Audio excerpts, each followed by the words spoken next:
ವೀರಶೈವ ನ್ಯೂಸ್ಗೆ ಸ್ವಾಗತ. ಇದು ವೀರಶೈವ ಲಿಂಗಾಯತರ ಧ್ವನಿ. ಹಲೋ ಬಂಧುಗಳೇ, ಇದೇ ತಿಂಗಳು 26ರಂದು ನಡೆಯಲಿರುವ 18ನೇ ಲೋಕಸಭಾ ಚುನಾವಣೆಯ ಅಖಾಡ ರಂಗೇರಿದೆ.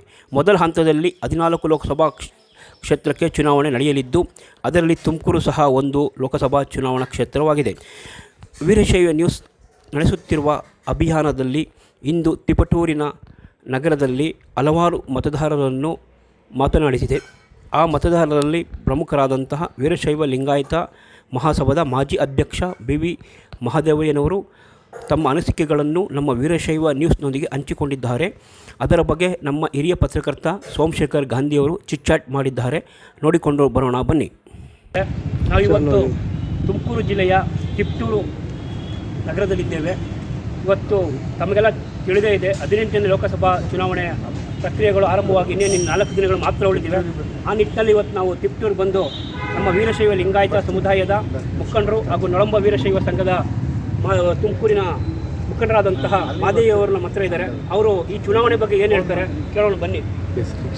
ನಮಸ್ತೆ.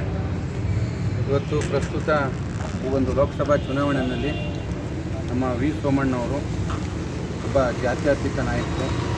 ಇವರು ನಮ್ಮ ರಾಜ್ಯ ಮಟ್ಟದಲ್ಲಿ ವೀರಶೈವ ಲಿಂಗಾಯತರಲ್ಲಿ ಒಬ್ಬ ಪ್ರಭಾವಿ ಮುಖಂಡರಾಗಿ ಬೆಳೆದಿದ್ದಾರೆ.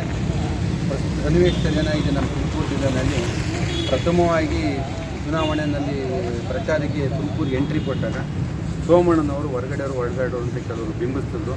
ಖಂಡಿತ ಅವರು ಹೊರಗಡೆಯವರಲ್ಲ. ಸೋಮಣ್ಣನವರ ಒಡನಾಟ ತುಮಕೂರು ಜಿಲ್ಲೆಯಲ್ಲಿ ನಮ್ಮ ಸಂಸದರಾಗಿರ್ತಕ್ಕಂಥ GS ಬಸವರಾಜರೊಟ್ಟಿಗೆ ಒಡನಾಟ. ಯಾವುದೇ ರೀತಿ ತುಮಕೂರು ಚುನಾವಣೆಗಳು ಲೋಕಸಭೆ ಆಗ್ಬೋದು ಅಥವಾ ವಿಧಾನಸಭೆ ಚುನಾವಣೆಯಲ್ಲಿ ಸೋಮಣ್ಣನವರೇ ಉಸ್ತುವಾರಿ ತಗೊಂಡು ನಮ್ಮ ಜಿಲ್ಲೆ ಒಡನಾಟ ಇಟ್ಕೊಂಡಿದ್ದರಿಂದ ಆ ಒಂದು ಹಿನ್ನೆಲೆ ಇಟ್ಕೊಂಡು ನಮ್ಮ ರಾಷ್ಟ್ರೀಯ BJP ಮುಖಂಡರುಗಳು ಸೋಮಣ್ಣನವರಿಗೆ ಲೋಕಸಭಾ ಅಭ್ಯರ್ಥಿಯ ಒಂದು ಸೀಟನ್ನು ಕೊಟ್ಟಿದ್ದಾರೆ.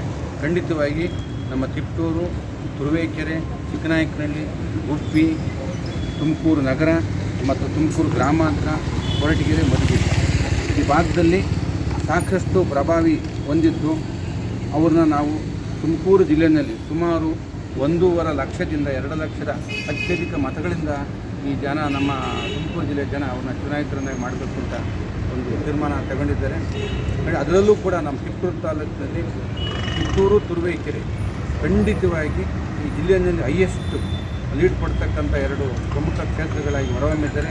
ಅದೇ ರೀತಿ ತುಮಕೂರು ಗ್ರಾಮಾಂತರದಲ್ಲೂ ಹೈಯೆಸ್ಟ್ ಲೀಡ್ ಬರುತ್ತೆ, ತುಮಕೂರು ನಗರದಲ್ಲೂ ಕೂಡ ಹೈಯೆಸ್ಟ್ ಲೀಡ್ ಬರುತ್ತೆ ಮತ್ತು ಚಿಕ್ಕನಾಯಕನಹಳ್ಳಿ ಗುಬ್ಬಿನಲ್ಲೂ ಕೂಡ ಲೀಡ್ ಕೊಡೋ ಮುಖಾಂತರ ಮತ್ತು ಈ ಒಂದು ಮೊನ್ನೆ ವಾತಾವರಣ ನೋಡಿ ಮಧುಗಿರಿ, ಕೊರಟಗೆರೆಯನ್ನು ಕೂಡ ಲೀಡ್ ಆಗುತ್ತೆ ಅಂತ ಒಂದು ಜನಗಳ ಒಂದು ಭಾವನೆ ಬಂದಿದೆ. ಇಲ್ಲಿ ಏನು ಸಣ್ಣಪುಟ್ಟ ನಮ್ಮಲ್ಲಿ ವ್ಯತ್ಯಾಸಗಳಿದ್ವಲ್ಲ, ಸೋಮಣ್ಣ ಹೊರಗಡೆಯವರು ನಮ್ಮ ಸಮಾಜದಲ್ಲ ಅಂತ ಖಂಡಿತ ನಮ್ಮ ಏನು ತುಮಕೂರು ಜಿಲ್ಲೆಯಲ್ಲಿ ನೊಳಂಬ ಸಮಾಜ ಏನಿದೆ, ನೊಳಂಬ ಸಮಾಜ ಎಲ್ಲ ಮಠಾಧಿಪತಿಗಳು, ನೊಳಂಬ ಸಮಾಜದೆಲ್ಲ ಮುಖಂಡರುಗಳು ಸೇರಿ ಈಗ 10 ವರ್ಷದಲ್ಲೇ ನಮ್ಮ ರಾಜ್ಯದಲ್ಲಿ ಎಲ್ಲ ಒಳಪಂಗಡಗಳನ್ನು ನಾವು ತೆಗೆದುಹಾಕ್ತೀವಿ. ಇಲ್ಲಿ ಯಾವುದೂ ಒಳಪಂಗಡಗಳಿಲ್ಲ.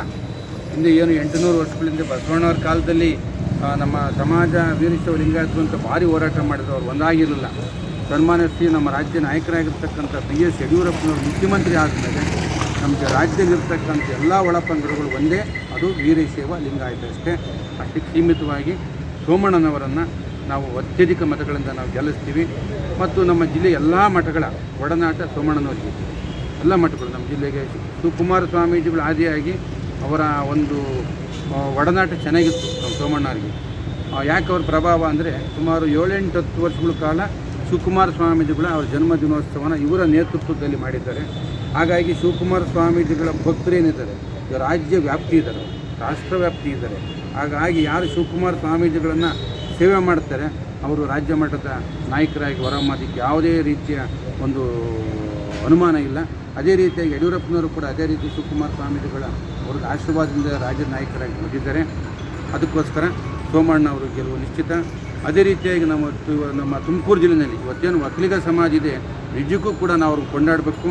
ಆ ವೃದ್ಧ ವಯಸ್ಸಿನಲ್ಲಿ 92 ವರ್ಷ ವೃದ್ಧ ವಯಸ್ಸಿನಲ್ಲಿ ಸನ್ಮಾನ್ಯ ಶ್ರೀ HD ದೇವೇಗೌಡರು ಈ ರಾಜ್ಯದಲ್ಲಿ ನಾವು ಹಿಂದುತ್ವ ಬದುಕಬೇಕು ಮತ್ತು ಮೋದಿಯವರ ಕೈ ಬಲಪಡಿಸಬೇಕು ಅಂತ ಮಾನ್ಯ HD ದೇವೇಗೌಡರ ಇಳಿ ವಯಸ್ಸಿನಲ್ಲಿ ಕೂಡ ಚುನಾವಣಾ ಪ್ರಚಾರ ಮಾಡ್ತವ್ರೆ. ಅದು ನಮಗೇನಾಗಿದೆ, ಸೋಮಣ್ಣ ಅವರಿಗೆ HD ದೇವೇಗೌಡರ ಚುನಾವಣಾ ಪ್ರಚಾರ ಆನೆ ಬಲ ಬಂದಂತಾಗಿದೆ. ಮತ್ತು ಕುಮಾರಸ್ವಾಮಿ ಅವರು ಈ ರಾಜ್ಯದ ಒಬ್ಬ ರೈತ ನಾಯಕ, ಅವರು ಕೂಡ ಆಪರೇಷನ್ ಮಾಡಿಸ್ಕೊಂಡು ರೆಸ್ಟು ಕೂಡ ಮಾಡದಿಂದ ನಮ್ಮ ತುಮಕೂರು ಜಿಲ್ಲೆ ಎಲ್ಲ ಕ್ಷೇತ್ರಗಳನ್ನ ಪ್ರವಾಸ ಮಾಡಿದ್ದಾರೆ. ಅದಕ್ಕೆ ನಮಗೆ ಪ್ರತಿಫಲ ಸಿಗುತ್ತೆ. ಈ ಕೆಲವರು ನಾಯಕರುಗಳು ಸನ್ಮಾನ ಶ್ರೀ ನಮ್ಮ ದೇವೇಗೌಡರನ್ನ ಅವ್ಯಾಚ ಶಬ್ದಗಳನ್ನ ಬೈಯೋದು, ವಯಸ್ಸಾಗಿದೆ ಏನೇನೋ ಕೆಟ್ಟ ಮಾತುಗಳನ್ನ ಬಳಸ್ತಾರೆ. ಜೀವನದ ಹುಟ್ಟಿರಲ್ಲ, ಸಾಯಲೇಬೇಕು.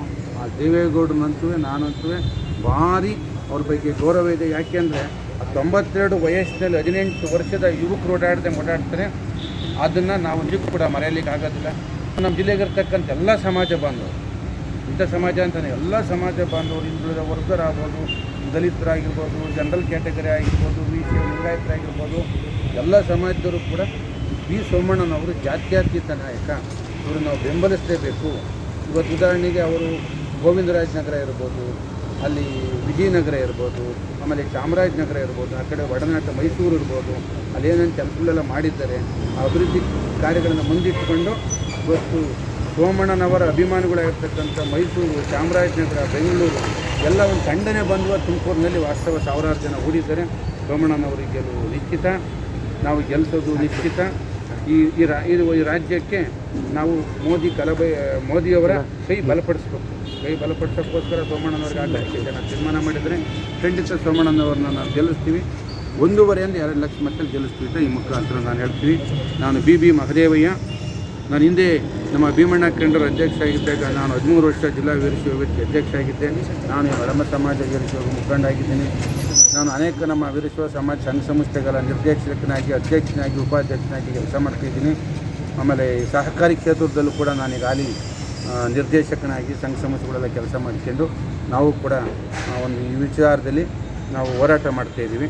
ಹಾಗಾಗಿ ಸೋಮಣ್ಣನವರನ್ನು ನಾವು ಗೆಲ್ಲಿಸುವುದರ ಮುಖಾಂತರ ನಮ್ಮ ಜಿಲ್ಲೆಯ ಶಕ್ತಿ ಏನು ಅಂತ ನಾವು ತೋರಿಸ್ತೀವಿ. ಸರ್, ಇವಾಗ ವೀರಶೈವ ಮತ್ತು ಒಕ್ಕಲಿಗರು ಓಡಾಡ್ತಾರೆ ಅಂತ ಹೇಳಿ ಅದರ ಬ್ಯಾಕ್ವರ್ಡ್ ಕ್ಲಾಸ್ ಏನು ಹೇಳ್ತಾರೆ ಸರ್? ನಾನು ಹೇಳಿದ್ನಲ್ಲ ಈಗಾಗಲೇ, ವೀರಶೈವ ಒಕ್ಕಲಿಗ ಸಮಾಜ ಅನ್ನೋದೇ ಅಲ್ಲ, ಕುರುಬ ಸಮಾಜ ಆಗಿರ್ಬೋದು, ದಲಿತ ಸಮಾಜ ಆಗಿರ್ಬೋದು, ಹಿಂದುಳಿದ ವರ್ಗರಾಗಿರ್ಬೋದು, ಯಾದವ ಸಮಾಜ ಆಗಿರ್ಬೋದು, ಇವತ್ತೆಲ್ಲ BJP ತರಲೇಬೇಕು, BJP ಗೆಲ್ಲಿಸಲೇಬೇಕು ಅಂತ ಪಣ ತೊಟ್ಟು ನಿಂತಿದ್ದಾರೆ. ಸ್ವಾಮೀಜಿ ಸಾಹೇಬ್ ಇವತ್ತು ಏನು ನಮ್ಮ ಕುರುಬ ಸಮಾಜದ ಸ್ವಾಮೀಜಿಗಳು ಕೂಡ ಸೋಮಣ್ಣನವ್ರನ್ನ ಗೆಲ್ಲಿಸ್ಬೇಕು ಅಂತ